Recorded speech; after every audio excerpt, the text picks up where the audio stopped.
la bienvenue à l'Écuche pour ce rendez-vous du dimanche soir. Juif et, 3 petits points, ce soir on reçoit un médecin. Si April Benayoun, la première dauphine de Miss France, n'avait pas été victime d'un déferlement antisémite dans les réseaux sociaux pendant cette cérémonie emblématique, nous aurions pu plaisanter, ressortir des dizaines de blagues juives devenues des classiques de l'humour sur les médecins et leur judaïté. Juifs et médecins, depuis Maïmonide, le médecin de Cordoue, ces deux mots sont souvent accolés. Il faut dire que Ariel Toledano, qui est médecin et qui enseigne à l'Institut Wiesel l'histoire de la médecine, a écrit dans un de ses livres que les sages du Talmud avaient certainement des connaissances anatomiques plus avancées que celles des médecins grecs ou romains, puisque certains d'entre eux n'avaient pas hésité à réaliser des dissections sur des cadavres humains, malgré les interdits d'ailleurs des lois de Moïse. Si la médecine vous intéresse et le judaïsme vous intéresse, nous aurons l'occasion de recevoir et Bruno Aliwa, président de l'AMIF et surtout enseignant, le 15 janvier prochain, et Ariel Toledano également le 21 mars prochain, parce qu'ils abordent dans leurs enseignements ces rapports entre médecine et judaïsme ou entre histoire juive et histoire contemporaine ou histoire tout court dans le cadre des lundis de Wiesel. Alors, les rapports entre médecins et judaïsme peuvent être évidemment également tragiques, comme à l'instar du procès des blouses blanches, médecins presque tous juifs que Staline accuse de vouloir empoisonner, et qui révélera que la patrie soviétique, loin d'être le pays libérateur dont les juifs avaient rêvé après la Shoah, était un autre enfer. Depuis la pandémie, il y a certes les médecins qui débattent sur les plateaux de télévision, mais il y a surtout l'écrasante majorité de ceux qui sont sur le terrain et qui ont payé un très lourd tribut dans leur combat contre le virus.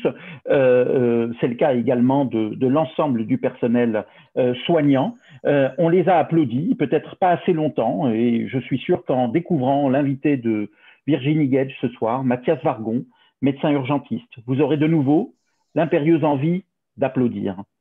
Virginie ? Merci Gad. Bonsoir Mathias. Bonsoir. Alors, ce que je veux dire quand même, Gad, c'est qu'hier, on est passé à ça de faire Miss et Juive. On aurait adoré faire Juive et Miss France. Ce sera pour la prochaine fois. Je réfléchis à faire Juive et Première Dauphine parce que franchement, ça le fait quand même. On embrasse April Benayoun. Alors, Mathias Vargon, on va revenir à vous. Moi, je suis ravie de vous recevoir parce que d'abord, je vous ai découvert sur Twitter et grâce à cause de la pandémie de Covid, j'ai découvert que vous étiez finalement aussi mordant, incisif et grande gueule dans la vraie vie qu'en 140 signes, puisque je vous ai vu beaucoup sur les plateaux télé. Vous êtes chef des urgences adultes et du SMUR dans un hôpital de Seine-Saint-Denis et irrémédiablement, j'ai pour vous beaucoup de compassion et d'empathie parce que moi, si vous voulez, quand je passe 3 heures aux urgences, je mets à peu près 4 mois et demi à m'en remettre. Alors, vous imaginez, vous y travaillez tous les jours, suscitant en moi beaucoup d'estime et de respect. Quand j'ai dit à mes amis que je vous recevais, alors j'ai reçu à peu près 7 messages de demande de téléconsultation. À une amie très chère à mon cœur, elle a même poussé le vice jusqu'à m'envoyer des photos de l'éruption cutanée de son petit dernier. Et quand j'ai tenté de lui expliquer que je ne pouvais vraiment pas vous les montrer, elle m'a dit « c'est pas grave, te casse pas la tête, j'ai été sur Doctissimo, je suis sur une piste de diagnostic d'allergie alimentaire, diagnostic d'une fille très sympa qui habite Béziers. Ah non, non, elle n'est pas du tout médecin, elle est responsable administrative dans une boîte de BTP. » Voilà Mathias, vous le savez, on en est là et ça avait déjà commencé il y a plusieurs années. Je me souviens de la série Urgence sur France 2 tous les dimanches soirs, que je suivais évidemment assidûment avec Doug Ross et Benton. Et quand ma mère, moi, appelait SOS Médecin, j'attendais fébrilement qu'ils demandent NFS, chimie, Yono. Et j'étais évidemment très déçue de n'avoir que des antibiotiques. Quoique les antibiotiques, vous ne me contredirez pas, ce n'est pas automatique. Alors, les médecins me fascinent, les étudiants en médecine me fascinent. Enfin, ça, c'était avant que je découvre que les médecins peuvent s'écharper sur les plateaux de BFM TV comme n'importe quels élus politiques. C'est vrai que le Covid a paralysé le monde, tué des milliers de personnes, laissé des séquelles à d'autres milliers de personnes, plongé une partie de l'économie dans le marasme et il paraît 1 Français sur 5 dans la psychiatrie.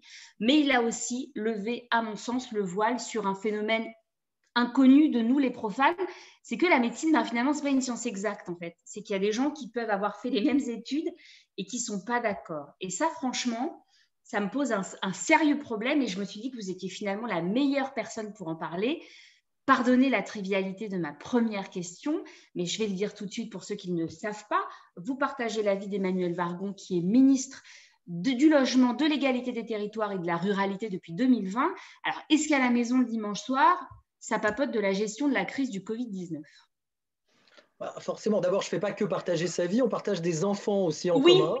Trois, c'est bien voilà. 3. Depuis très longtemps, hein, c'était ma femme avant d'être ministre et je pense que comme ministre, c'est quelque chose de fini dans le temps. Elle le sera, j'espère, encore après avoir été ministre. Donc forcément, on en parle. C'est naturel qu'on en parle.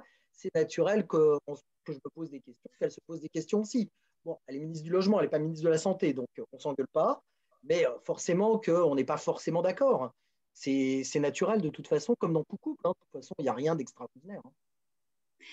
Alors, on va revenir sur la crise du Covid-19. Je le disais tout à l'heure. Il y a eu un truc formidable d'abord quand les médecins sont arrivés sur les plateaux télé, c'est qu'on a entendu pour la première fois une phrase que moi, journaliste, j'ai rarement entendue sur un plateau télé, c'est « je ne sais pas ». Il y a un médecin qui dit, et les médecins, il faut le dire, il faut le saluer, ont parfois répondu à des questions en disant « à l'heure actuelle, on ne sait pas ». Et puis quand même, ça a un peu viré à la foire d'empoigne. Alors, je ne sais pas si on peut dire qu'il y a la team Raoult et la team anti-Raoult, mais concrètement, quel regard vous portez et comment vous expliquez ce phénomène aujourd'hui qu'en fonction du médecin qui vient sur le plateau, on entend un son de cloche complètement différent. Le résultat, c'est que nous, on est perdus. Alors, en fait, ce n'est pas en fonction du médecin qui vient, c'est en fonction du médecin qu'on invite, ce qui n'est pas la même chose. En fait, on a commencé avec une épidémie où personne ne savait rien, mais qui était un énorme partage de connaissances. Ça, c'est le côté positif. Moi, j'ai vu arriver des articles scientifiques, pré-publication, et ça rentre dans la crise, puisque sur un site qui s'appelle Medixrive, on peut poser ces articles, mais normalement, c'est destiné à des spécialistes qui vont pouvoir lire l'article avec un œil critique et éventuellement demander des corrections, poser des questions qui va permettre d'améliorer cet article avant de l'envoyer à un journal, de façon à ce que là, il y a le processus de peer review. Et donc, on a vu à la fois ces articles dans Medixrive, et puis de plus en plus rapidement, des articles qui ont été publiés dans des journaux, des grands journaux, des articles d'une qualité moyenne, voire pas bonne du tout. Donc ça, c'est pour poser le terrain. Et puis, c'était une nouvelle maladie, on ne savait pas grand-chose. Les Chinois n'ont pas été très transparents. Ils ont annoncé un nombre de morts, probablement qu'il y en avait plus. Les symptômes n'étaient pas les bons. Enfin, prendre quelque chose d'assez banal, c'est la gueusie, l'anosmie, c'est-à-dire le manque de goût, le manque d'odorat. C'est quelque chose qui est banal. Tout le monde sait que c'est un des signes du Covid. C'est aussi un des signes du rhume. Hein. Il ne faut pas s'exciter parce que vous avez une agueusie, ce n'est pas forcément le Covid. En tout cas, on a remarqué qu'il y avait beaucoup de patients avec le Covid qui avaient cette agueusie. Ce n'est jamais décrit en Chine. Donc, on a reçu beaucoup de science. Et puis là, il y a des gens qui ont commencé à poser des hypothèses. Et ça, c'est normal. Poser des hypothèses et dire peut-être que l'hydroxychloroquine, ça marche. Pourquoi pas? Sauf que dès le début, puisqu'on parle de ça, l'hydroxychloroquine, nous, on est allé voir, elle est posée à chaque fois, et notamment par l'équipe Raoult, dans plein de viroses, ça n'a jamais marché. Ça marche parce que c'est un antiparasitaire, donc ça a longtemps, c'est la nivaquine en français, ça a longtemps été utilisé dans le palu. Alors, il ne faut pas écouter, et on a commencé à dire, de toute façon, c'est utilisé dans le palu, ça allait beaucoup moins qu'auparavant parce qu'il y a des résistances dans le palu et que c'était quand même un médicament avec des facteurs de risque, mais on le déversait en Afrique et ça marchait. Mais globalement, il y avait quand même des morts. Et puis les intox à la nivaquine, c'était un vieux truc qu'on voyait aux urgences. Moi, ça fait très longtemps que j'en ai pas vu. Et donc, on a des gens qui sont arrivés avec la nivaquine, déjà avec l'ivermectine dont on entend parler, mais avec tout un tas de trucs. Le remdesivir, qui était un médicament utilisé dans d'autres pathologies, le lopinavir, qui est un médicament dans le sida. On n'avait pas de médicaments, on a commencé à essayer tout ce qu'on avait sous la main. On essaye dans des boîtes de pétri. Donc, ça marche pas. Et puis après, on essaye chez l'homme. Et donc, en fait, pour parler d'hydroxychloroquine, d'un seul coup, on avait un professeur français qui proposait un traitement. C'est un traitement qui avait été essayé aussi en Chine, avec des articles qui sont parus sur Medixrive de pas très bonne qualité. Et lui est arrivé en disant « ça marche, croyez-moi, ça marche ». Or, le seul virus dans lequel ça a vraiment été essayé, c'est dans le chikungunya. Non seulement ça ne marche pas, mais on sait que ça a des effets délétères et pas liés à sa toxicité cardiaque. C'est que les patients sous hydroxychloroquine sont moins bien traités que ceux qui sont sous placebo. Et donc, on a commencé à l'inviter énormément.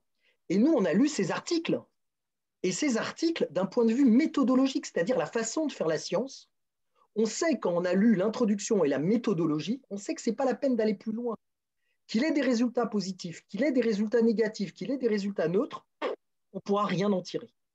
Mais alors, comment vous expliquez que tout le monde ait eu envie d'y croire? C'est quoi? C'est le côté optimisme, il y a une solution? On a un nouveau médicament, on a un nouveau virus qui visiblement est plus méchant qu'on le pensait au départ, et on a un vieux médicament qu'on connaît très bien. Bah, voilà, on se dit, ok, si j'étais un juif séfarade, je le ferais à l'huile d'olive, quoi. C'est le même principe. Non, mais c'est le même principe. C'est quand vous voyez, je suis un bon ashkénaze, mais quand vous voyez tout un tas de gens du bassin méditerranéen qui soignent tout à l'huile d'olive, bah, l'hydroxychloroquine, Raoul vous dit, j'étais en Afrique, c'est pareil. Mais pourquoi tout le monde y a cru? Parce que d'abord, il y avait des publications chinoises qui disaient que ça marchait. Et en plus, parce que Raoult a dit que ça marchait et que Raoult n'a jamais accepté d'avoir des gens contre lui. Il ne parle qu'à des journalistes, il ne parle pas à des médecins, même quand il va à l'Assemblée, quand il va au Sénat, il a demandé à ce qu'il n'y ait pas d'autres scientifiques dans la salle. Et donc, on se retrouve face à ce discours-là, mais il y a beaucoup de médecins, tous les médecins qui ont une formation scientifique, en gros, on s'est tous retrouvés sur Twitter en disant « mais les articles, ils ne sont pas bons, quoi. On ne peut pas conclure ». Mais il a réussi à engager quelques médecins qui sont allés derrière lui, soit pour des raisons politiques, comme Douste Blazy ou Muselier, qui font partie de son institut, qui sont au conseil d'administration de son institut.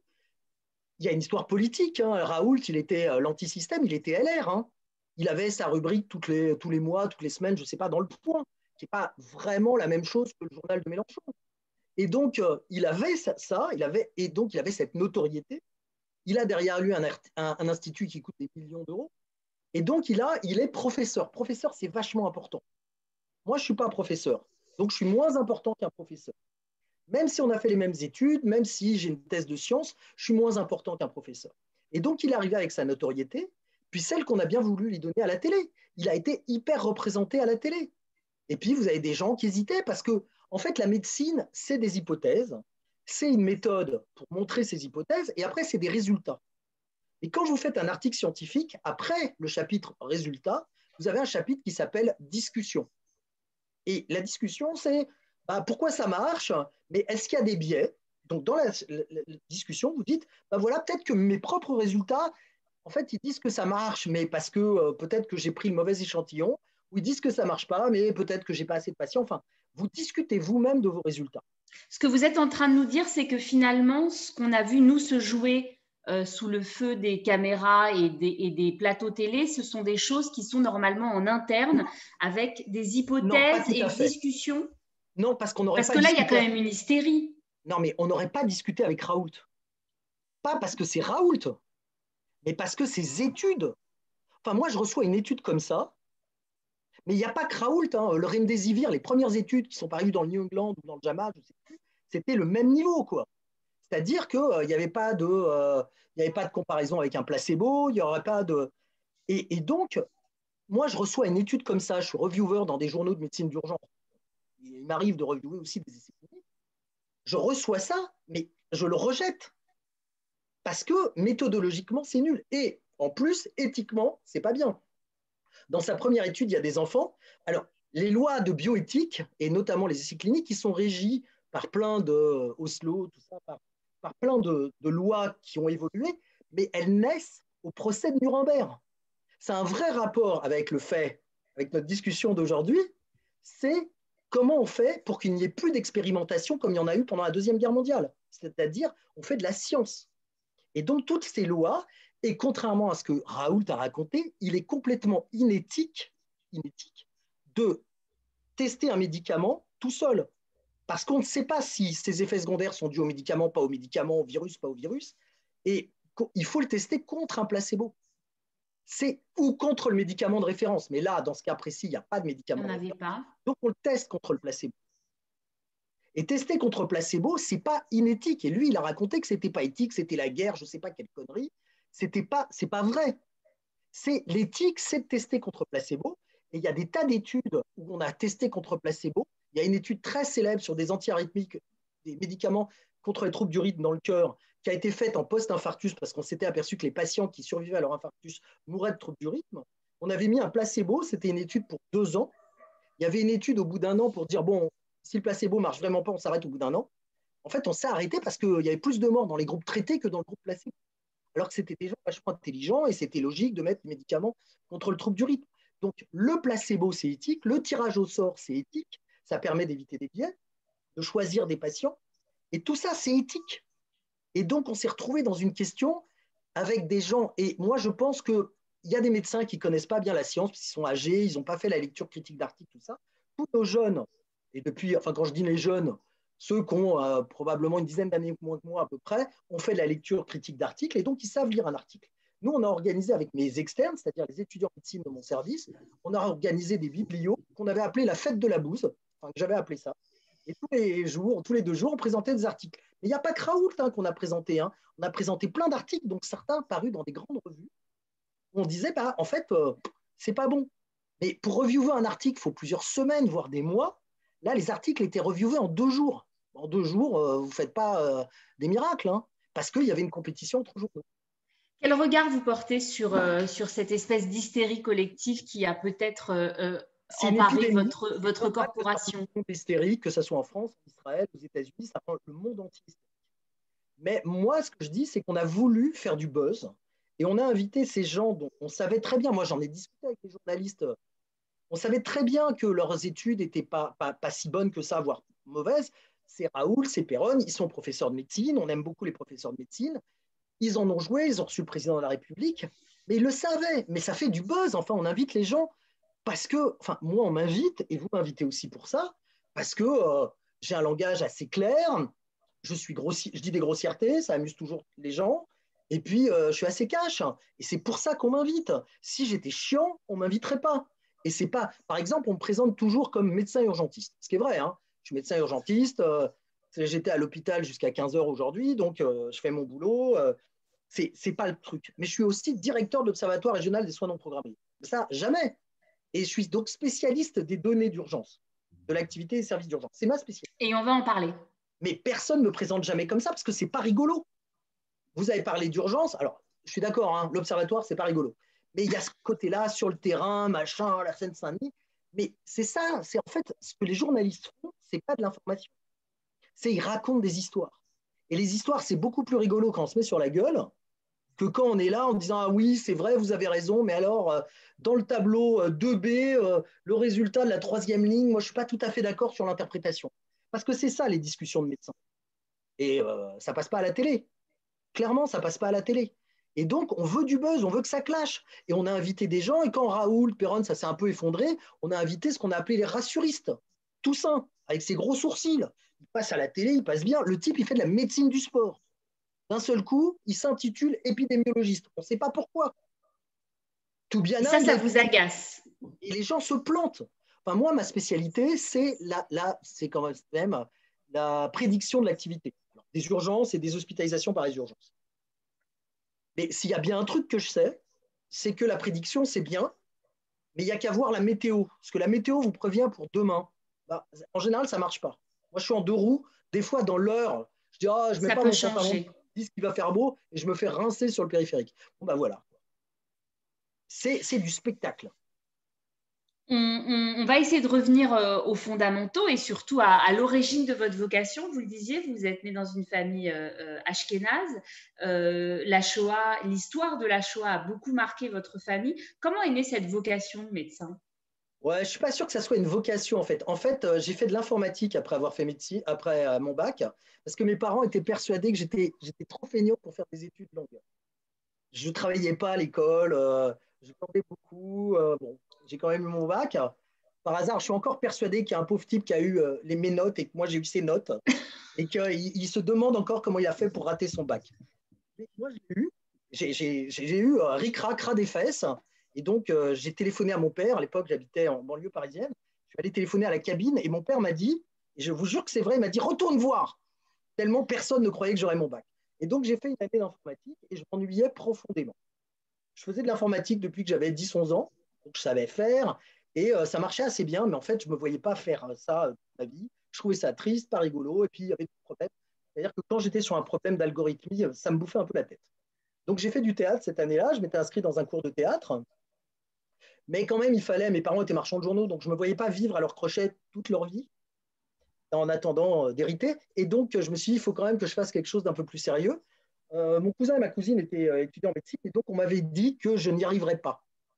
Donc, je me suis inscrit dans la fac la plus prestigieuse pour faire médecine, en fait. Et puis, des études longues. En fait, j'avais envie de faire médecine, mais parce que je trouvais ça vachement intéressant, en fait.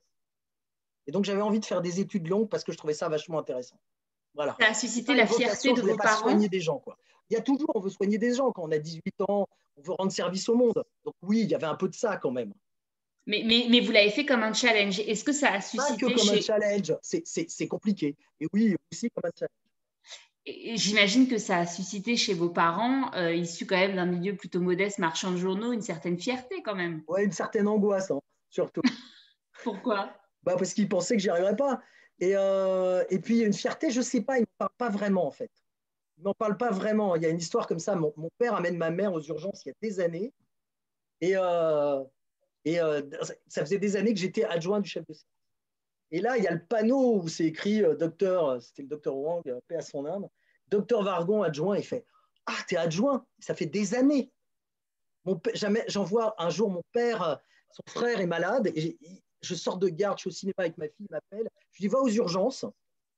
À l'époque, j'étais à Avicenne, et puis on va te recevoir et tout ça. Et donc, il finit par emmener mon oncle, ils arrivent aux urgences, ça souffle comme la mer morte, parce que j'avais téléphoné. On prend mon oncle en charge tout de suite, il est vu tout de suite. Mon père, on l'installe dans mon bureau. Je partageais mon bureau avec un autre médecin qui avait pris mon oncle en charge. J'installe le médecin avec mon. Et puis, on lui offre le café et tout ça. Puis, je finis par arriver. Et mon père, il me fait quand même, ils sont vachement sympas. Hein. C'était le hasard, en fait. Il est trouvé sympa, quoi. Et j'appelle 2 jours après, j'appelle dans le service pour savoir comment va mon oncle. Il était ce qu'on appelle le service porte. Et là, mon père me sort un papier pourri et il me dit téléphone à ce monsieur, tu verras, il est vachement gentil, il va te répondre. C'était l'interne.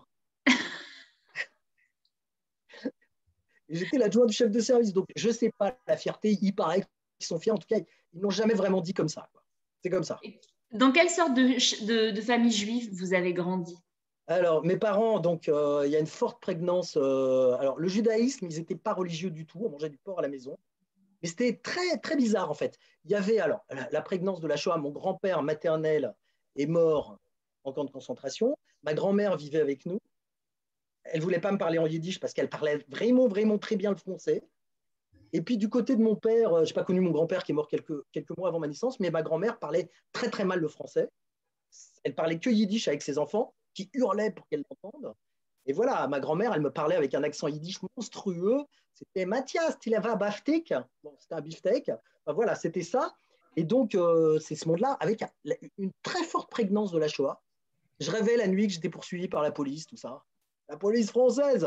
Et donc, mais c'est vrai. Et puis, alors, on n'était pas du tout religieux à la maison. On ne faisait pas Hanouka, par exemple. Mais par contre, depuis que je suis petit, mes parents m'envoyaient en colonie de vacances juives. Alors, je ne sais pas si qui regarde, mais alors il y avait une colonie qui s'appelait Marinette Hartmann. Et c'était des vieux juifs, et il y avait son fils aussi. Et il y avait le Marinette, il y avait son mari, et Herman, il avait été déporté. Et il passait à chaque repas, et il faisait qui veut des croutons. Il fallait manger des croutons. Le type était resté. Et c'était super religieux, c'est-à-dire qu'il y avait la prière avant manger, la prière après manger, la bracha, tout ça. Mais je les connais encore, hein. De cette époque-là, je les connais encore. Il suffit de me lancer sur l'air et hop, je suis parti. Et il y avait l'office le vendredi soir. J'ai perdu un nombre de kippotes sur les pistes. C'était aux Avants en Suisse. Monstrueux, j'y allais. Comme mes parents travaillaient beaucoup, moi, je partais en vacances, à part l'été, je partais jamais en vacances avec mes parents. Et donc, je partais beaucoup en colonie de vacances. Et j'ai fait tout un tas de colos juives et j'ai fini à la Chomère à Tsaïr. Mais donc, je suis quasiment, je ne sais pas, les premières colos non juives dans lesquelles je suis parti, je pense que c'est l'UCPA en fait. D'accord, très bien. D'autres raisons. Et donc, voilà, donc ça, c'est ce monde-là, à la fois un monde où tout le monde parle yiddish, où la Shoah est très prégnante, où on a de la famille en Israël, où on va en Israël les étés, où j'ai fait ma bar mitzvah, mais ma bar mitzvah, ça a été une question, est-ce qu'il fallait que je fasse ma bar mitzvah ou pas? Et j'ai fait ma bar mitzvah, place des Vosges, donc chez Liché, le rabbin des déportés, enfin bon. Et j'ai fait ma bar mitzvah, j'allais dans des mouvements de jeunesse juifs, et à la maison, on ne faisait rien. Moi, j'ai été le premier à faire kippour à la maison, par exemple. Tout seul? On ne fermait pas le magasin à kippour. D'accord. Mais c'était une espèce de fierté, c'était assez bizarre. Et donc, mes parents m'ont élevé. On faisait les grandes fêtes juives, mais c'était juste la bouffe. J'étais le premier à aller à la synagogue. D'où cette répulsion pour la synagogue que j'ai maintenant. Mais je me suis emmerdé comme c'était pas possible. Mais en tout cas, oui, c'était genre de famille juive. Puis j'ai un petit frère. Et mon frère, ça a été à peu près pareil. Bon, lui, il allait à l'abonyme Dror. Mais bon, c'était la même chose. Et lui, il a même été madrir, tout ça. Donc voilà. Oui. Et je me Et suis il y a un marié. rapport avec Israël. Vous disiez que vous avez découvert Israël finalement très tôt, peut-être Très via les jeune, ouais. mouvements de jeunesse. Non, Ça a non, été même une pas. On y allait en tentation, vacances. Israël? On y allait en vacances avec mes parents. Ouais. D'accord. Ça a été une tentation, Israël, ou pas? Ouais, ça a été une tentation quand j'avais 18-19 ans. J'étais allé au kibbutz, ça m'avait vachement plu. J'étais hyper à gauche à l'époque. Et donc, ce qui ne m'avait pas plu, c'était le côté petit village, quoi. Mais le communisme, ça me plaisait vachement. Je serais bien allé au Ternion après mon bac, mais mes parents croyaient que je n'y ferais rien. Ils n'avaient peut-être pas tort, et donc je suis resté en France. C'est resté un regret longtemps, en fait, de ne pas être allé en Israël à 18 ans. Puis après. Bon, après la vie, après les études de médecine, vous le disiez. Ouais, Qu'est-ce qui vous a fait… Alors, je sais que vous faites de la moto. ouais, J'imagine que vous aimez la vitesse. La médecine d'urgence, c'est très particulier. Qu'est-ce qui ouais. vous a Beaucoup de donné envie? motards, beaucoup de gens en deux roues en médecine d'urgence. Beaucoup, beaucoup, beaucoup. Non, C'est mais très. j'imagine que c'est un état d'esprit sans faire de la philosophie à dessous, Ah, enfin de la psychologie à dessous. d'abord, c'est très rigolo. Non, mais moi, j'ai commencé par le SAMU, tout ça, donc c'est très rigolo. Vous allez sur la route, tout ça, vous faites pimpon. Moi, je conduisais la voiture quand j'étais interne, enfin voilà. Et puis, vous faites des diagnostics. Enfin, c'est comme de la super médecine générale, mais vous avez tout le plateau technique de l'hôpital et vous allez arriver à un diagnostic. C'est comme un jeu. En 2 heures, vous allez aller à un diagnostic. C'est très rare de faire des diagnostics aussi rapidement. Un traitement éventuellement. Ça touche à la chirurgie, ça touche à la réanimation, ça touche à de la médecine interne. C'est vraiment passionnant. C'est passionnant et en plus, on voit la vie des gens, quoi. C'est super drôle. C'est comme un commissariat de police. Vous voyez, il y a des séries sur les urgentistes, il y a assez peu de séries sur les dermatologues, par exemple. C'est vrai. Pourquoi? Parce que en fait, on touche à la vie des gens à des moments quand même, soit des moments dramatiques pour eux sur le plan médical, mais pas forcément. Ça peut être des moments drôles. Moi, j'ai déjà fait des accouchements en ce mur. Donc, c'est quand même des moments. Puis, on a la police aussi. Enfin, c'est comme des histoires, quoi. C'est vivre des histoires, c'est être dedans, quoi. Moi, c'est tout ça qui me plaît. C'est à la fois la partie médicale, et la partie médicale, elle est extrêmement plaisante, très intéressante. Il y a la partie moins plaisante, qui est cette surcharge des urgences, ces mauvaises conditions de travail, tout ça. J'en parle énormément aussi. Mais voilà, ce côté diagnostic, ça demande beaucoup, beaucoup de connaissances. Ça demande de renouveler ses connaissances en permanence. On ne peut pas se reposer. Nous, on staffe tous les matins les dossiers, on en discute, on fait des topos. Enfin, on est obligé de se tenir au courant. On apprend des nouvelles techniques. Alors moi, je suis très mauvais, mais moi, ce matin, j'avais un patient. J'ai une de mes internes qui va faire sa thèse, là, qui est docteur junior, ça s'appelle, qui fait sa thèse dans 10 jours avec moi et qui était là ce matin et elle m'a fait l'échographie du cœur d'un de mes patients. Moi, j'en suis proprement incapable. Maintenant, ça fait partie de nos études de médecine. Donc, c'est génial, quoi. Enfin, des études de médecine d'urgence. D'accord, mais il n'y a pas de frustration de se dire qu'on pourrait peut-être suivre les patients Ah, plus je déteste longtemps, ça. plus profondément? Je déteste ça, en fait. J'ai fait un peu en médecine de ville, un moment où je faisais des remplacements, puis un peu de dispensaire. Je ne supporte pas. Moi, au bout de 2 heures, je ne supporte pas. Je suis très bon au début. Moi, j'ai l'habitude de dire à mes patients que je suis très bon dans le bonjour, et après, ça se dégrade. Je dis très très bien bonjour et après mes connaissances se dégradent. Non, non, justement, le truc c'est ça. Et puis probablement qu'on souffre de déficit de l'attention. On gère plusieurs patients en même temps. Donc on passe du coq à l'âne. On peut passer d'un infarctus à une appendicite, à une suture, à une connerie très rapidement, tout en ayant tous ces patients à l'esprit. Voilà, c'est un jonglage intellectuel. Après, Il y a ça très bouffe. peu de juifs en médecine d'urgence. Enfin, il y en a Oui, moins que dans les autres spécialités. Comment vous l'expliquez? je sais pas. Il y a moins de Il y en a quand confort? même quelques-uns. Je sais pas, il y en a beaucoup plus chez, ouais. C'est pas très rémunérateur. Alors, je sais pas si c'est la vraie raison. C'est pas, ça, il y a beaucoup de gardes. On peut pas être religieux quand on est médecin urgentiste. Ça, c'est un vrai handicap. Moi, j'avais une de mes anciennes internes et son mari qui étaient dans mon service. Et en fait, on m'avait demandé d'embaucher elle parce qu'elle c'était les première à avoir fait des tests de médecine d'urgence, enfin des tests à l'époque. Et en fait, je ne voulais pas la prendre parce que j'ai expliqué à mon équipe qu'elle ne serait jamais là. En fait. Et que quand on aurait besoin d'elle, ça ne serait pas possible. Le vendredi, elle ne pouvait pas être là. On finit journée à 18h. Donc, une partie de l'année, ce n'est pas possible. Le vendredi soir, elle ne peut pas être de garde. Le samedi, elle ne peut pas être de garde. Et une fois sur deux, le samedi à la garde, elle ne peut pas être là à 18h. Quoi. Donc, déjà, il y a ça. Il y a toutes les fêtes juives. Il y en a énormément. Et donc, elle, en plus, elle était très religieuse. Et donc, c'était juste pas possible. Donc, venir faire de l'intérim, venir remplacer quelqu'un, c'était super. La fille était géniale. Et puis, voilà. Et puis, son mari, il venait un peu plus. Mais voilà, c'était juste pas gérable. Et d'ailleurs, ils ont fini par partir, par faire leur alia. Vous travaillez quand même dans des conditions, on l'a vu à l'occasion de la pandémie de Covid-19, mais ça existait déjà avant dans des conditions quand même qui sont très difficiles. Et vous le disiez, c'est une des questions qui vous passionnent et sur lesquelles vous réfléchissez, c'est l'organisation des urgences, les pré-urgences. Alors moi, je ne suis pas une spécialiste, mais j'ai un peu regardé où se situaient finalement les enjeux sur la répartition peut-être des malades au début pour éviter l'engorgement. Est-ce que vous pensez que ce problème d'organisation, il est structurel ou si on se pose un jour calmement, c'est quelque chose qu'on pourra résoudre? Je pense notamment à des faits divers qui sont pré-Covid, donc on les a oubliés. Mais cette femme, par exemple, à qui on n'envoie pas de SAMU et qui décède parce que… C'est pas une cause d'encombrement, en fait. C'est du diagnostic par téléphone, c'est extrêmement complexe. Très difficile de parler de ça parce que c'est extrêmement complexe, les diagnostics par téléphone. Donc ça, c'est la difficulté de la régulation. En fait, la surcharge des urgences, c'est un problème mondial. Donc moi, je fais de la littérature scientifique. On en a en Israël. Hein. Il y a quelqu'un qui m'écrivait qu'il avait passé 2 jours aux urgences sur un brancard il n'y a pas longtemps en Israël. Aux États-Unis, enfin dans tous les pays développés, l'Angleterre, c'est le bordel. Les Pays-Bas, ça commence. En Australie, il y a beaucoup de littérature. Je ne suis jamais allé en Australie, mais vu la littérature, il y a beaucoup de surcharge aux urgences. C'est un problème en fait, qui est mondial dans les pays occidentaux, c'est-à-dire les gens vont aux urgences dès qu'ils ont un problème.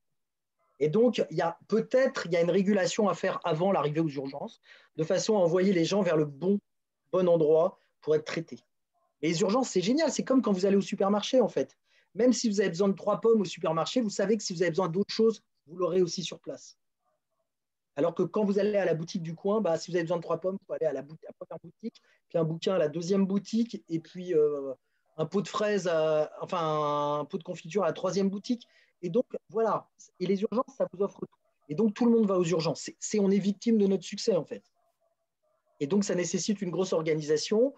Un des problèmes des urgences, c'est pas tellement ça, parce que ça, on a réussi à s'adapter. En fait, c'est l'aval. C'est le manque de lits en aval. Soit le manque de lits, soit la désorganisation de l'hôpital, quand même. Hein. Moi, je parle beaucoup de ça parce que je pense que les moyens, c'est pas tout. Il y a la désorganisation de l'hôpital en aval et il y a des endroits où les lits sont vides et les urgences n'arrivent pas à hospitaliser les patients. Hein. Où ça? Pas là où vous êtes, j'imagine. Pas à Saint-Denis, mais non, parce que dans les hôpitaux qui ne sont pas universitaires, c'est un peu plus facile. En fait. Ça ne veut pas dire qu'il n'y a pas des clashs et des jours où on s'engueule, hein, mais dans les hôpitaux universitaires, c'est clair.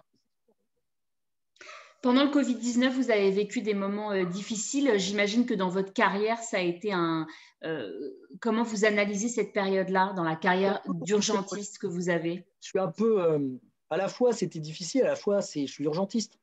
C'est ça que j'attendais. En fait, il se trouve que j'ai eu un accident de moto au début du Covid et que je me suis retrouvé, j'ai été opéré du bras et qu'au lieu de prendre 6 semaines d'arrêt, j'ai pris 3 jours, je suis retourné à l'hôpital. Les gens, ils ont trouvé que j'avais mauvaise mine. Donc, j'ai repris 3 jours et puis après, je suis revenu.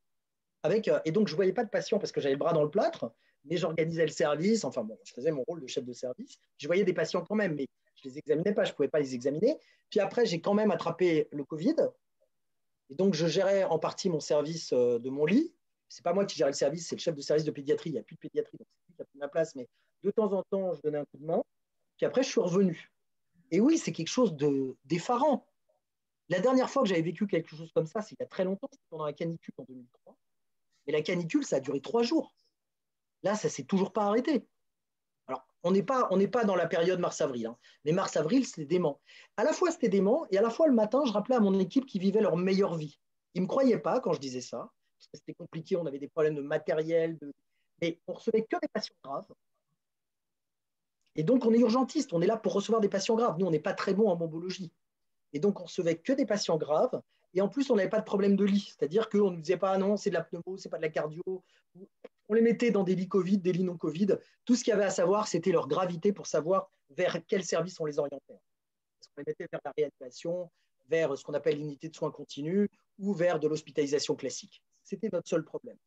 Et donc, c'est très mitigé. Moi, je suis urgentiste.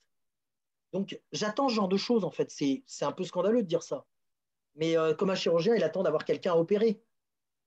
Bah, moi, j'attends. Le manque de moyens, les blouses qu'on n'a pas, les masques qu'on n'a pas, tout ça, c'est quand même difficile. Ça, c'était très lourd. Alors, il se trouve que les masques, moi, c'est pareil, c'est encore mitigé. En fait, j'ai un copain qui m'envoie un SMS, qui a une entreprise. Il me dit, ah, j'ai 1200 masques FFP2.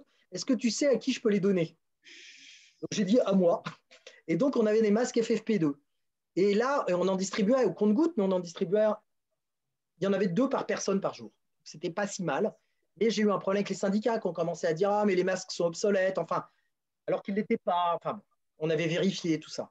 Donc, sur les masques, on n'a pas eu de problème. Sur les blouses, oui, ça a été un vrai problème. Les réunions de crise, on parlait 1 heure des blouses, quand est-ce qu'on en aurait. Mais qu'est-ce que vous ressentez quand vous vous rendez compte qu'un pays comme la France, qui est quand même une grande puissance mondiale, n'est pas capable de… Moi, au départ, on manquait de masques aussi. Ouais. En fait, on aurait pu avoir des masques qu'un pays comme la France. En fait, c'est tous les pays du monde qui ont manqué de masques. Il n'y a pas eu de pays où tout le monde avait des masques, où tout le monde avait des blouses. Il y a eu les Chinois au bout d'un moment, parce qu'ils ont tout gardé pour eux. Mais au début, les Chinois ont manqué de masques. Donc, moi, je pense qu'il y a eu un problème de com du gouvernement, ça c'est évident. Et l'histoire des masques, personne ne porte bien. Bon. Même à l'époque, moi, je l'ai dit, j'aurais préféré qu'on me dise il n'y a pas de masque.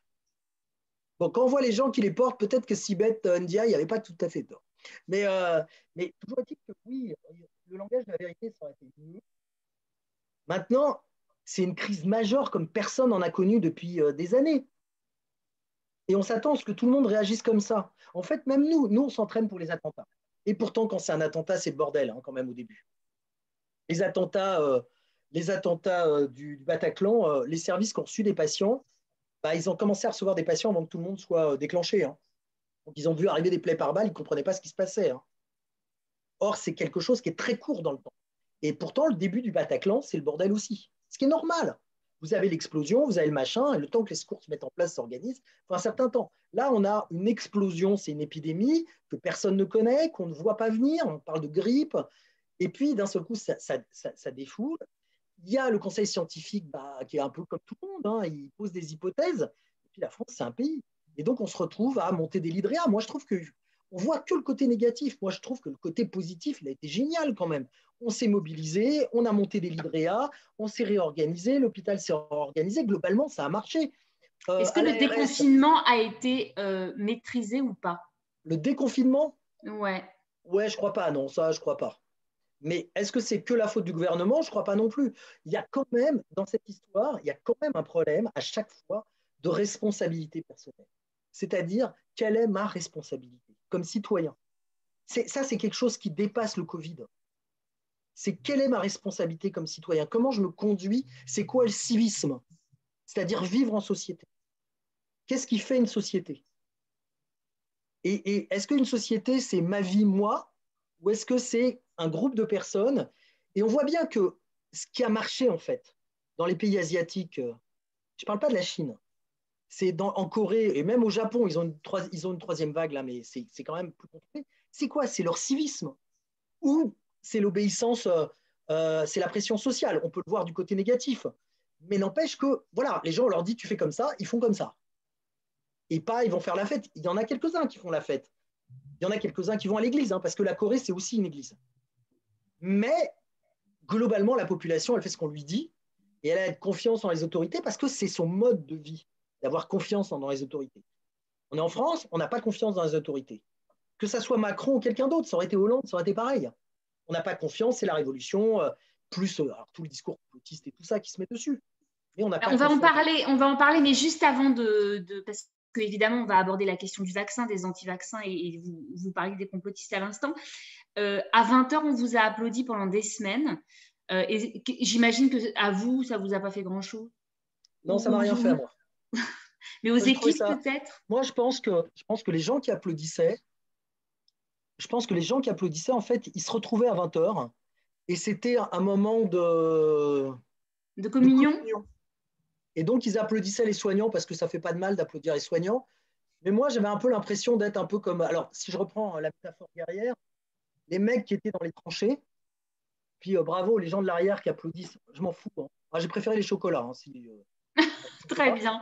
Mais ce côté un peu grande gueule comme ça, parce que j'ai vu beaucoup d'interviews de vous, notamment sur BFM, où vous y allez, mais franco, vous dites, à un moment donné, il y a une journaliste qui vous demande comment vous l'entendez, tel médecin, vous dites, mais moi, je ne l'entends pas, il vient, il est trop dans l'émotion, c'est pas bon, etc. D'où ça vous vient Oui, mais non, mais parce que je ne vais pas tout dire. J'invite les gens à regarder vos interventions sur BFM, c'est disponible sur YouTube.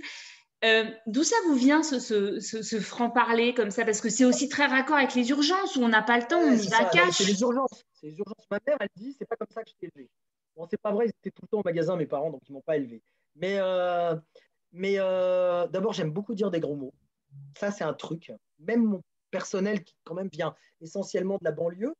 D'abord, je viens du 93, moi aussi. Hein. J'ai été élevé à Bondy-Nord et à Clichy-sous-Bois. Donc voilà. Et mon père, il vient de Livry-Gargan. Donc notre terroir, c'est le 93. Et moi, j'aime bien ça.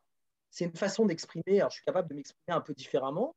Mais voilà, j'aime bien être direct. Les urgences, c'est quelque chose de direct. Donc, et puis, oui, non, je manque de ce vernis. Ça, c'est l'éducation aussi. Moi, je pense que c'est… Mais ça vous a joué des tours, ça, dans un milieu comme la médecine aussi policé et politique. Pas si policé que ça. Ce qui m'a joué des tours, c'est pas tellement de dire des gros mots.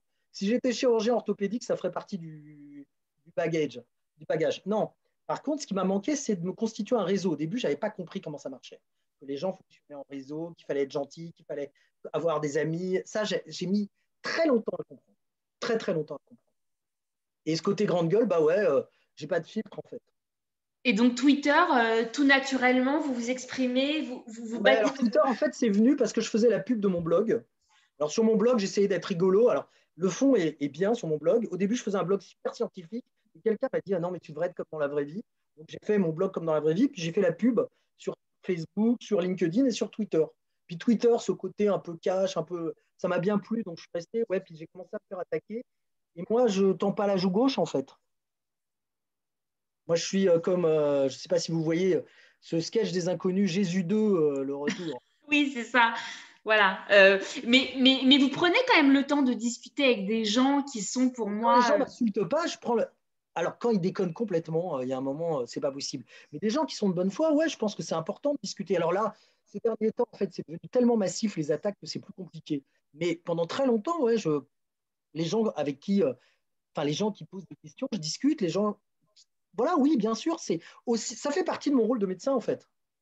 Est-ce que vous avez déjà reçu sur Twitter ou ailleurs, je sais que vous êtes donc en Seine-Saint-Denis, un département qui a été très touché par le Covid, on le sait, un département qui est vraiment en souffrance. Est-ce que vous avez connu des attaques antisémites Alors, je ne vais pas faire un parallèle avec notre Miss. Que ça soit clair, moi, je bosse dans un service où tout le monde n'est pas musulman, mais enfin, en gros, beaucoup. Hein, j'ai beaucoup, et chez mes médecins, et dans le personnel, j'ai beaucoup de gens qui sont issus de l'immigration, et notamment l'immigration soit un peu du Moyen-Orient, soit beaucoup d'Afrique, Afrique du Nord ou Afrique subsaharienne. J'avoue que je n'ai pas de problème de ce côté-là. Peut-être que les gens en pensent pas moins à la maison, mais en tout cas, dans le service, tout le monde sait que je suis juif. Tout le monde.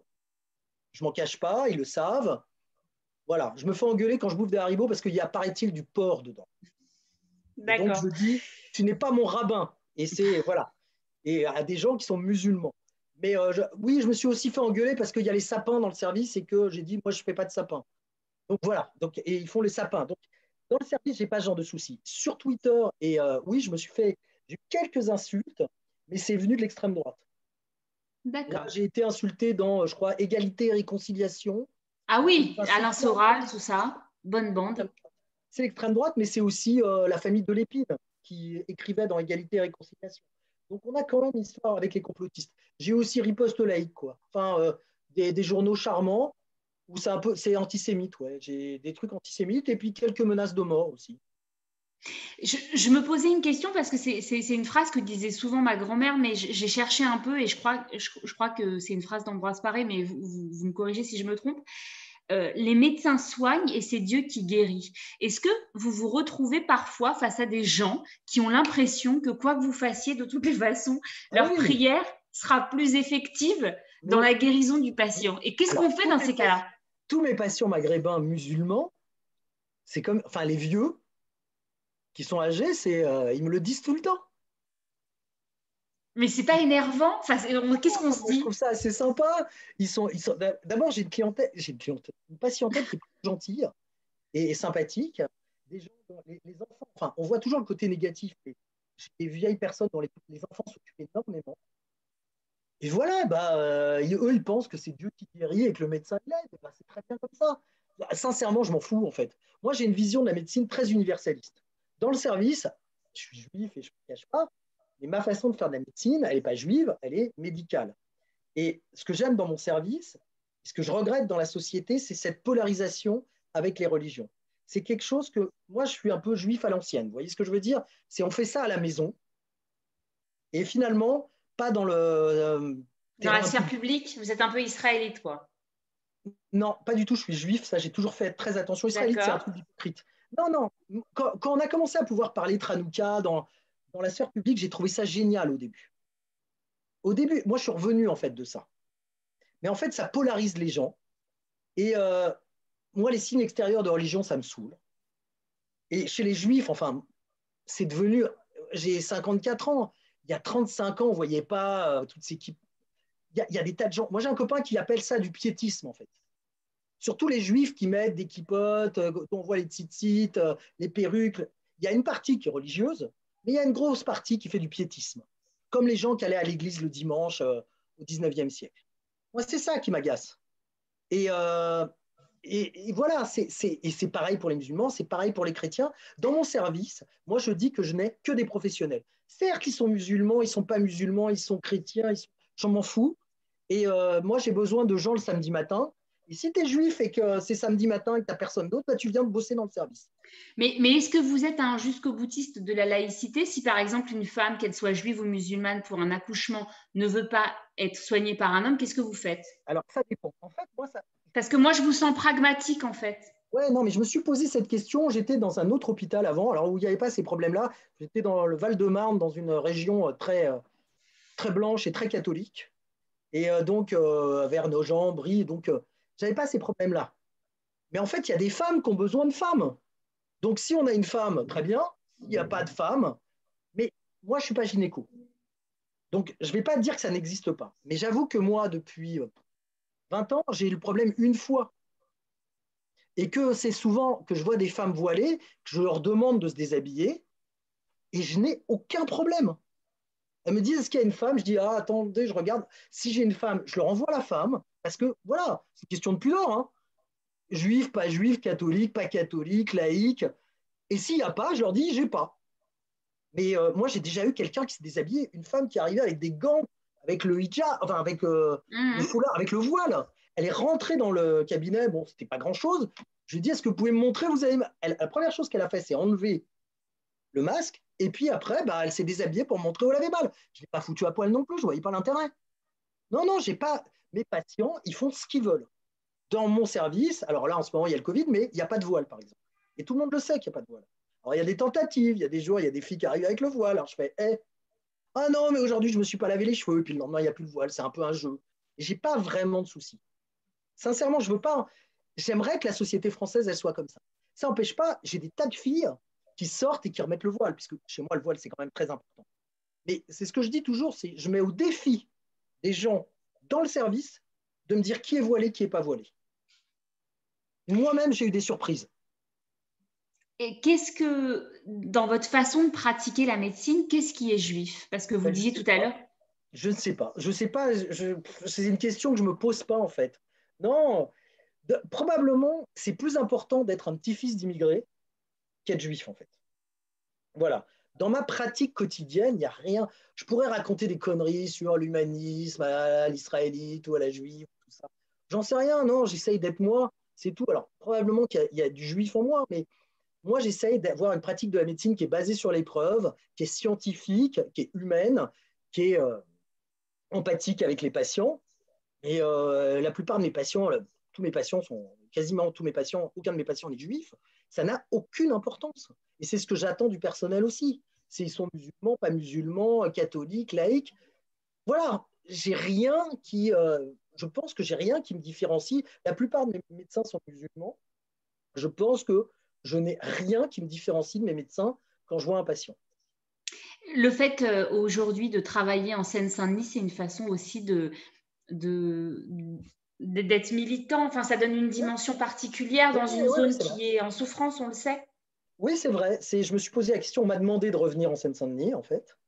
Et donc, je n'étais pas obligé. Et je l'ai fait d'abord parce que c'était un challenge aussi. Le service n'allait pas très bien. C'est un euphémisme, il allait très mal. Mais c'était aussi une façon de revenir en Seine-Saint-Denis. Ouais, tout à fait. Je pense que c'est un département qui va mal. Quand je fais venir la télé dans le service, je veux qu'on sorte du cliché. On en parlait à midi avec des infirmières, mais je veux qu'on sorte du cliché de la Seine-Saint-Denis avec les voyous, avec l'immigration, avec les pauvres.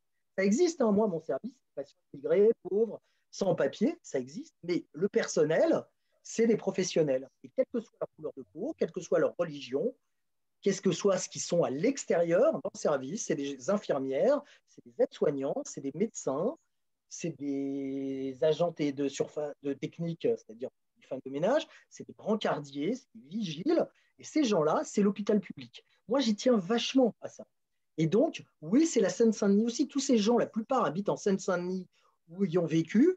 Et il n'y a pas que des joueurs de football ou que des dealers. La plupart des gens en Seine-Saint-Denis, c'est monsieur et madame tout le monde, quoi. Et donc, moi, je tiens à ça. C'est monsieur et madame tout le monde. Moi, je viens de la Seine-Saint-Denis. J'ai mis énormément de temps à l'accepter. Mais voilà, je viens de la Seine-Saint-Denis. J'ai été élevé en Seine-Saint-Denis. Mon père, il a été élevé en Seine-Saint-Denis, à Livry-Gargan. Et donc, il a eu des magasins en Seine-Saint-Denis. Ben voilà, et moi je suis maintenant je suis marié à une ministre quoi. Voilà, tout le monde. Alors je dis pas qu'il faut ça pour s'en sortir, mais la plupart des gens qui travaillent dans le service viennent de là et c'est des gens normaux, c'est des infirmières, c'est un boulot que tout le monde fait quoi. C'est un boulot normal. On rentre dans une période de vaccination, hein. On l'a vu hier, Benjamin Netanyahou, le Premier ministre israélien, s'est fait vacciner. En France, ça ne devrait pas tarder. On parle de la fin du mois de décembre. Et effectivement, on a énormément de Français qui disent ne pas vouloir se faire vacciner. On a une vraie défiance. Et je vous écoutais la dernière fois, je ne sais plus sur quelle antenne, où vous disiez quelque chose. Quand on vous interrogeait sur cette défiance, vous disiez, il paraît qu'on a des élèves très mauvais en maths. Et vous vous inquiétiez du niveau de biologie de personnes CSP+. Vous avez vraiment l'impression qu'il y a un vrai problème d'éducation? Il y a les deux. Il y a un problème d'éducation. Il y a un problème aussi d'un discours. Donc, j'ai écouté des choses. Il y a un problème d'éducation à la santé. Moi, je suis toujours surpris hors Covid quand on me pose des questions. Donc, c'est des gens que je fréquente, des amis, des relations, donc CSP+, qu'on fait des études. Et je suis toujours surpris des questions qu'on me pose parce que pour moi, elles sont débiles. Ou les gens qui me disent j'ai trouvé tel chirurgien, il fait telle technique, enfin, c'est facile. Je suis toujours très surpris en fait du côté très superficiel des connaissances. Avec des gens qui vous expliquent des trucs très superficiels. J'ai milité contre l'homéopathie aussi. Et ça ne vous a pas valu que des amis, c'est ça? Non, c'est bien. Et j'ai eu un blâme au Conseil de l'Ordre, je le porte comme une médaille. Et donc, quand on parle de ça, déjà, les gens connaissent mal. En plus, il y a une assimilation, il y a l'élite contre le peuple. C'est débile, donc maintenant je fais partie de l'élite, et les sachants sont l'élite. Et donc, on est arrivé à une non-reconnaissance du savoir. Moi, les gens s'excusent d'avoir fait des études. Moi, je ne m'excuse pas du tout d'avoir fait des études. J'ai fait une thèse de médecine, j'ai fait une thèse de sciences, je les dois qu'à moi, personne ne m'a aidé à le faire, et je n'ai pas à en avoir honte, et je n'ai pas à avoir honte de mes connaissances. Et on a une espèce d'aplatissement des connaissances. N'importe qui est médecin sur Twitter, virologue. Et donc, il y a ce côté-là, et puis il y a cette masse d'informations où finalement tout le monde est très inquiet et où on a le langage complotiste est rentré dans la vie commune. Et encore une fois, moi je dis qu'on soit inquiet pour le vaccin parce qu'il a été développé hyper vite, que c'est une nouvelle technique, moi ça me semble tout à fait normal. C'est normal. Et qu'on puisse exprimer cette angoisse, moi ça me semble normal, cette inquiétude. Et après, il y a les réponses. Et les réponses, elles sont celles des études. Et on peut discuter des résultats des études, ce que je disais tout à l'heure. Et puis après, il y a tout le truc complotiste qui est ah, mais alors, moi j'ai eu cette discussion avec mon personnel. Il y a oui, mais alors regarde en Inde, la polio, elle a fait 100 000 morts. Je suis allé regarder sur Internet en me disant ouais, je ne connaissais pas. En fait, ce n'est pas vrai. Mais les gens sont perméables à ça parce qu'ils sont très inquiets et qu'on leur raconte des choses et puis que, en fait, il y a toujours une explication simple. Et ça, là, je vais reprendre mon chapeau de juif, mais ça, c'est pas bon pour nous. Parce que c'est toujours nous à la fin. Enfin, et quand je vois des juifs qui racontent ça, mais merde, quoi. il y a eu, tout le monde a cru… Quand vous voyez le succès du documentaire Hold Up… c'est le complot des sages de Sion quand même. Et Hold Up, je suis désolé, il y en a un qui est allé en psy, il y a Perron qui vient d'être démis de son truc, il y a un mec qui parle anglais, qui dit n'importe quoi, il est 2 fois expert, mais en choses différentes. Enfin, il faut arrêter, quoi. Les types racontent, ils regardent. En France, il y a RMC Découverte sur la télé où ils parlent des secrets des pyramides. Moi, je regarde ça avec mon fils, on est mort de rire à chaque fois, les extraterrestres, et on va voir le nom des experts. Et qu'est-ce qu'ils ont fait? En fait, quand on regarde ce qu'ils ont fait, ils sont experts dans les extraterrestres avec les pyramides. Donc voilà, c'est leur délire. Et donc on voit bien, là, il n'y a pas longtemps sur Twitter, il y a un type qui a sorti Macron, c'était pas Macron quand il est fatigué. Enfin, la photo de Macron, là, la vidéo, c'est pas le même, c'est un sosie. Et les gens, comme Mélania. Les gens s'engouffrent là-dedans. Donc, qu'il y ait des choses qui soient inquiétantes, moi je comprends parfaitement. Et soit tout le monde ment, soit à un moment, il faut se rassurer. Et non, ce n'est pas Soros qui a fait ça, ce n'est pas Bill Gates. Enfin, vous n'arrivez pas à foutre votre caméra en couleur et vous voudriez qu'ils vous mettent la 5G dans un vaccin. Non, mais voilà, quoi. Je le dis aux téléspectateurs, je suis en noir et blanc, ça fait rire tout le monde, mais c'est pour mettre en valeur notre invité de ce soir. Voilà, c'est ça. Non, mais vous voyez ce que je veux dire, quoi. C'est dingue. C'est des trucs dingues, en fait. Les gens se mettent à croire des trucs dingues. Alors, on pourrait se dire c'est millénariste et tout ça. Mais moi, je le dis, ça va finir par… C'est toujours la faute des Juifs. Et d'ailleurs, ça ressort dans le discours. Ou les Israéliens. Juste pour finir, on parlait de votre parcours tout à l'heure. Si j'avais pu faire un montage, j'aurais mis du NTM parce que vous parlez de la Seine-Saint-Denis avec beaucoup d'amour et ça me rappelle ma jeunesse parce que j'ai pas grandi très très loin non plus. Quel regard vous portez sur ce parcours quand même d'enfants issus de milieux modestes, d'immigrés? Modeste, faut pas pousser. Non, c'est pas vrai. Alors moi, je dis pas modeste parce que d'abord, ça fait… Moi, classe moyenne, quoi. Enfin, des gens qui travaillaient beaucoup. Des médecins qui disent ma femme était femme de ménage, c'est marrant. C'est pas ceux-là qui fréquentaient à la fac. Il n'y en avait pas beaucoup dont la mère était femme de ménage. Non, c'est de la classe moyenne qui a profité des 30 glorieuses. Clairement. Avec des gens qui ne sont pas allés à l'école longtemps, sont allés à l'école jusqu'à 14 ans. Mais vous avez quand même rencontré une femme qui venait pas du tout du même milieu que vous. Alors, quand même. Ça, pour le coup, je l'ai rencontré parce que au kibbutz, j'ai rencontré des filles qui étaient aux EI. Et c'est par ce groupe-là que j'ai retrouvé des gens, d'ailleurs, 2 garçons avec qui j'étais en colo quand j'avais 6 ans dans la fameuse colo juive. Et donc, ce groupe-là, j'ai rattrapé ce groupe-là et elle faisait de façon satellite. Ma femme, elle était aux EI aussi. Et donc, les EI, à mon avis, c'est le seul complot qui existe vraiment. Vraiment, je vous le dis, j'ai été partout dans le monde. Quand vous avez des EI, ils sont là, ils sont en force. Ils sont organisés. Voilà. Donc, c'est plutôt les EI. C'est comme ça que j'ai rencontré ma femme. C'est pas par les EI, mais c'est parce que, voilà. Non, mais quel regard vous portez quand même sur votre parcours? Bon, rien d'extraordinaire. Enfin, voilà, j'ai fait… ça aurait pu être mieux. Très bien. Ben, ce sera le mot de la fin. Moi, je ne suis pas sûre et je suis très contente de vous avoir invité pour vous dire que finalement, on trouve que c'est plutôt pas mal. Gad, je vais te redonner la parole pour les questions des téléspectateurs. Oui, je vais tout de même commencer par dire à Mathias Wargon qu'à mon avis, ce qu'il a de plus juif, c'est son universalisme, y compris en… Voilà. Et donc, peut-être quelques questions, relayer quelques questions. D'abord, évidemment, beaucoup de personnes, vous verrez peut-être sur votre fil Twitter, beaucoup de velléité de s'abonner à votre fil Twitter désormais. Ça va me faire des abonnés. Voilà. Peut-être une première question concernant le vaccin. Vous indiquiez que finalement c'est normal de s'inquiéter parce que d'une part c'est un vaccin qui aurait été développé de manière assez rapide en termes de délai, hein, mais également la méthode utilisée, je crois, dans la plupart de ces vaccins est totalement nouvelle. Voilà, dans 2 vaccins. Qu'est-ce que vous pouvez dire au public pour clarifier ces points-là, sachant que finalement, dans les quelques semaines qui viennent, en France, certains d'entre nous auront la possibilité de se vacciner?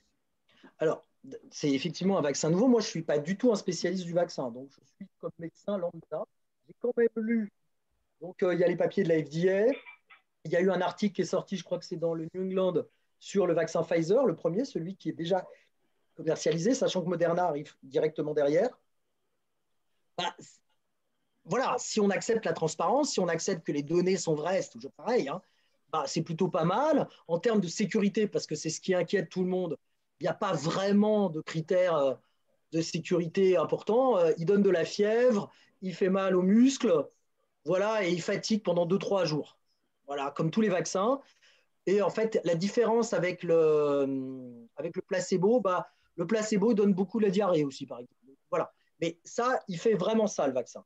Il y a eu quelques effets secondaires graves comme des allergies, mais en Angleterre, puisque c'est là qu'on l'a décrit, il y a deux personnels de santé qui ont fait des allergies, c'est des gens qui portaient des anapènes, c'est-à-dire des seringues automatiques quand on fait une prise d'anaphylaxie, c'est-à-dire des gens très allergiques déjà, donc, dont l'allergie était connue. Donc, pour l'instant, le profil sécuritaire du vaccin, avec le recul qu'on a de quelques mois, il semble très safe en fait. Il semble très safe. Alors, il ne va pas aller, on a déjà dit qu'il n'irait pas bousiller l'ADN de nos cellules, ça on est sûr. C'est très compliqué faire de la thérapie génique. Faire de la thérapie génique par hasard, moi j'y crois pas, il n'y a pas de transcriptase reverse. Et donc, et par contre, en termes d'efficacité, en tout cas sur le suivi actuel, il est effectivement très efficace. Voilà ce qu'on peut dire. C'est que d'après la littérature, quand même, il y a une transparence. On a eu droit au dossier de la FDA directement. C'est, je crois, 50 pages. Alors, vous pouvez vous taper le dossier du vaccin. Un dossier de vaccin, un dossier de médicaments, c'est des milliers de pages. Donc, personne ne va les lire. À un moment, il faut quand même faire confiance aux experts. Ou alors, rien ne vaut plus rien. Vous n'allez plus faire réparer votre garage chez le garagiste. Vous n'allez plus acheter votre viande chez le boucher. Si plus personne ne se connaît dans rien, si tout le monde est pourri. Mais si on pense que les gens font quand même malgré tout leur boulot honnêtement, voilà. Et puis Pfizer, ouais, ils gagnent de l'argent avec le vaccin. Mais ils auraient pu aussi en perdre énormément parce que si ça n'avait pas marché, quoi. Et il y a des tas de vaccins candidats qui ne sont pas arrivés au bout. Donc, on va être vacciné avec le vaccin. Et puis, il y a du recul. Mais en fait, pour l'instant, des vaccins avec des gros effets secondaires graves, il faut savoir qu'il y en a très peu quand même. Qu'on est dans l'anti-vax parce qu'il y a eu Wakefield, qui est un Anglais, qui avait publié un truc sur l'autisme et les vaccins. Il a retiré ses articles, c'était entièrement faux. Entièrement faux. Et donc, il faut vraiment se méfier. Il y a des réactions allergiques, il y a quelques réactions immunologiques. Ça arrive. Le deuxième truc, c'est l'hépatite B et la sclérose en plaques. C'est pareil, ça fait de la sclérose en plaques qu'en France. Dans le monde entier, il n'y a pas de sclérose en plaques avec l'hépatite B. Sauf en France. Il y a un tribunal qui a dit que ça donnait la sclérose en plaques. En réalité, ce n'est pas vrai du tout. Si demain, vous prenez un Doliprane, vous traversez la route, vous avez un accident, ce n'est pas le Doliprane qui vous a fait l'accident. Mais actuellement, quand on fait une étude, on considère, dans une étude clinique, tout ce qui arrive après que vous ayez pris le médicament, ça rentre dans l'étude clinique. Donc, si on faisait une étude clinique sur le Doliprane et que vous aviez un accident, on dirait, OK, dans le groupe traité par le Doliprane, il y a eu un accident de voiture. Voilà. Mais pour l'instant, c'est plutôt rassurant les datas qu'on a. Alors, même si vous n'êtes pas un spécialiste du vaccin, beaucoup de nos spectateurs, Marianne entre autres, posent la question de cette question du virus qui mute. Est-ce que le vaccin sera efficace? D'abord, c'est quoi ces histoires de mutations? C'est des mutations à plusieurs endroits du virus. C'est normal, un virus, ça mute. Il y a ce qu'on appelle la pression l'environnement, tout ça, pression génétique, pardon. Donc oui, ça mute un virus. Le virus le plus connu qui mute, c'est la grippe. Il mute tous les ans. Donc tous les ans, on fait un vaccin. Pour l'instant, il n'y a pas de réponse au fait est-ce que le vaccin sera efficace ou pas. Il n'y a pas de réponse. Les gens, moi, de ce que j'ai lu, c'est que le vaccin sera malgré tout efficace parce qu'il reconnaît le spike d'ensemble. C'est-à-dire le spike, c'est le petit crochet avec lequel le virus s'accroche aux cellules qui l'infectent. Et donc, les gens disent que, mais pour l'instant, ce n'est pas la forme majoritaire en plus. Mais c'est pour ça qu'à côté du vaccin, il reste très important de conserver les mesures barrières, c'est-à-dire le masque, se laver les mains. On a vu l'impact que ça a eu sur des maladies moins contagieuses. La bronchiolite chez l'enfant en France a complètement disparu cette année. La gastroentérite, elle est moitié moins importante que d'habitude. Et la grippe, pour l'instant, elle n'a pas décollé. Donc voilà, ça marche. Alors ça ne marche pas très bien sur le Covid, mais ça marche quand même un peu parce qu'on a bien vu la courbe qui descendait. Et ça marche sur les autres pathologies. Donc lavons-nous les mains, mettons des masques, faisons-nous vacciner. Et puis on verra bien ce qui se passera. De toute façon, il y a... Voilà. Miktoub, comme disent les patients. Mektoub, pour un médecin. Euh, ma- euh, Bruno vous pose une question en rapport à la méthodologie des études que vous avez relevées tout à l'heure. Après tout, il y a une méthodologie qui est efficace, qui est éprouvée, qui est partagée par la plupart des scientifiques, voilà, et qui est éthique. Mais Bruno dit qu'il y a aussi un intérêt à avoir des études ouvertes. Comment pouvez-vous lui répondre? Non, mais pas sur un essai de médicament. Une étude ouverte, c'est très compliqué à analyser. Un essai ouvert, c'est extrêmement compliqué à analyser parce que vous avez toutes sortes de biais. Donc oui, ça s'analyse. En fait, moi, je ne suis pas un orthodoxe de l'étude versus placebo, randomisée. Ce n'est pas toujours possible. Ne serait-ce que quand vous essayez la chirurgie contre un médicament. Quoi que ça a été fait, hein, ce qui s'appelle la sham chirurgie, la chirurgie fantôme. On fait une cicatrice, mais on n'ouvre pas. Mais bon, c'est très, ça. Mais bon, toujours est-il qu'on peut voir de tout. Mais l'essai ouvert, quand on fait un essai de phase 1 ou de phase 2 d'efficacité, ça ne marche pas. Et on l'a bien vu, on n'arrive pas à savoir ce qui se passe. Il faut des conditions très particulières pour un essai ouvert. Les essais ouverts, c'est souvent de la phase 4, c'est-à-dire les essais de pharmacovigilance. Ce qu'on fait en ce moment sur le vaccin. Ça va être un essai ouvert parce qu'on va avoir plusieurs vaccins en circulation. Et donc, on va pouvoir les tester les uns avec les autres et c'est ouvert parce qu'il n'y a pas de randomisation, il n'y a pas de tirage au sort des patients. Mais dire, comme l'a dit Raoult, ouais, on peut faire des essais ouverts, non. Ce qu'il a fait, c'était nul. C'était nul méthodologiquement. On peut discuter essais cliniques si vous voulez. Ça va être très long et très chiant, mais on peut discuter de ça. N'empêche que ce n'est pas éthique de faire un essai ouvert sur un médicament qui n'a jamais fait la preuve de son efficacité. Il y a quand même un rapport bénéfice-risque. Le rapport bénéfice-risque, c'est le risque que vous prenez en prenant le médicament par rapport aux bénéfices qu'il vous apporte. Si je prends l'hydroxychloroquine, c'est toujours le même médicament. Si je prends l'hydroxychloroquine, le rapport bénéfice-risque pour une personne, il n'est pas très élevé. Mais imaginez que vous ayez une personne sur 100 000 qui décède et que vous en fassiez bénéficier 60 millions, la population française. Ça vous fait 6 000 morts quand même. Hein. Enfin, vous voyez ce que je veux dire? Mais Mathias, pardon, mais cette analyse bénéfice-risque a été également menée par de nombreux pays. Par exemple, le Maroc a fait le choix d'un déploiement de ce… Vous avez vu la deuxième vague au Maroc? Elle est monstrueuse. En fait, quand vous regardez les pays qui ont prescrit l'hydroxychloroquine, c'est des pays avec des systèmes de santé assez faibles. Et quand vous n'avez rien à proposer à votre peuple, si vous ne voulez pas la révolution, qu'est-ce que vous faites? Vous lui proposez l'hydroxychloroquine. Voilà, c'est aussi simple que ça. Le Maroc, je suis désolé, mais ça n'a pas marché. Ça n'a pas marché. Et moi, je suis médecin. Et on a toujours ce biais de j'ai donné des tas de médicaments dans ma vie auxquels je croyais à fond. Et au final, quand il y a des études qui sont sorties, on a dit, en fait, non, ça ne sert à rien. Ben voilà, c'est comme ça. C'est un biais. Ça, c'est le premier biais. C'est je donne un médicament. Moi, j'ai pris du Doliprane et j'ai guéri. Donc, le Doliprane guérit le Covid. Vous voyez ce que je veux dire? Non, cette analyse bénéfice-risque, elle n'a pas du tout été faite par ces pays-là. Pas du tout. Mais ils n'avaient que ça à proposer. Et donc, dans ce cas-là, oui, si vous n'avez pas de réa, vaut mieux prendre quelque chose. Mais le problème, c'est que ça ne marche pas. Donc, on a donné des bonbons aux gens pour leur dire, à la place de leur dire ça ne marche pas. Mais même la Chine, elle ne recommande pas l'hydroxychloroquine. C'est eux les premiers. Donc, il est là le problème. Moi, on m'aurait dit, Raoult, il aurait sorti un essai correctement fait avec l'hydroxychloroquine. Mais j'en prenais, deux, j'en distribuais à mes patients. À quel moment, comment on peut imaginer que parce qu'on n'aime pas Raoult ou son style, ou parce qu'on est parisien et qu'il est marseillais, ou je ne sais pas quoi, à quel moment on peut imaginer qu'on a une molécule efficace et on ne la donne pas à nos patients? À quel moment? Pourquoi on ferait ça? Quel est mon intérêt? Quel est mon intérêt? Moi, mon intérêt, c'est que mes patients guérissent. Je n'ai pas envie d'accumuler de patients réels, je n'ai pas envie d'avoir de morts, je n'ai pas envie, moi, de risquer la mort, j'ai envie de sortir, d'aller dans les bars. Quel est mon intérêt à agir de ne pas donner de l'hydroxychloroquine? Et les labos pharmaceutiques, quel est leur intérêt? Les vaccins, ça rapporte vachement moins d'argent que les médicaments. Donc, OK, ils essayent de pousser le remdesivir. Gilead, il n'a pas été très propre dans cette histoire-là. Mais moi, je n'ai jamais prescrit de remdesivir. Donc, encore une fois, quel est mon intérêt à agir? Pourquoi je ne prescrirais pas d'hydroxychloroquine? C'est ça la question qu'il faut se poser. Pourquoi les médecins ils sont payés par Gilead? C'est débile. En fait, ils ne sont pas parce que jamais personne n'a apporté la preuve que ça marchait. Et que si Raoult, il avait fait une super étude dès le début, en plus, entre la partie sur Medixriv et la partie publiée, ce n'était pas les mêmes résultats.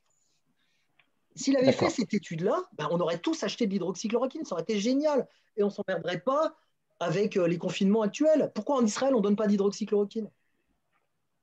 Alors, juste une question très, très simple pour rebondir.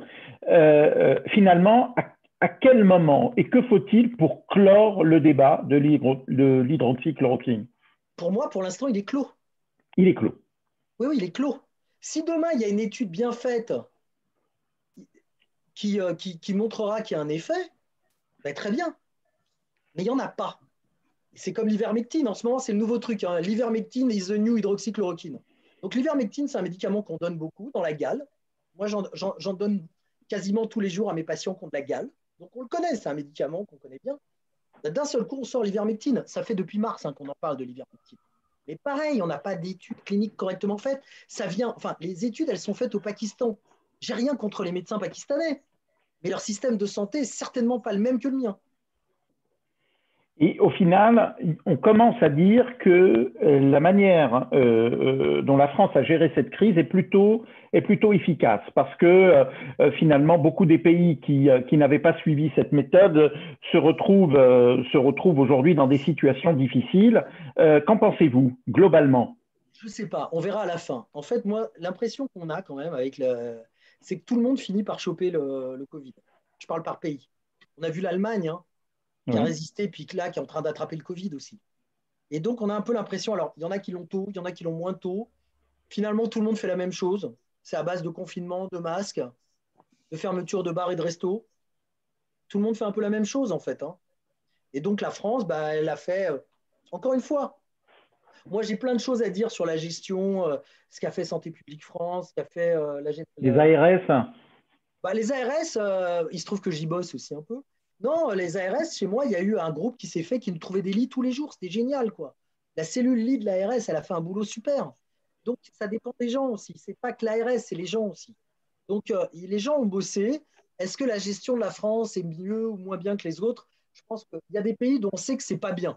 Les États-Unis, par exemple, on voit bien que la gestion, elle est erratique. Le Brésil, c'est erratique.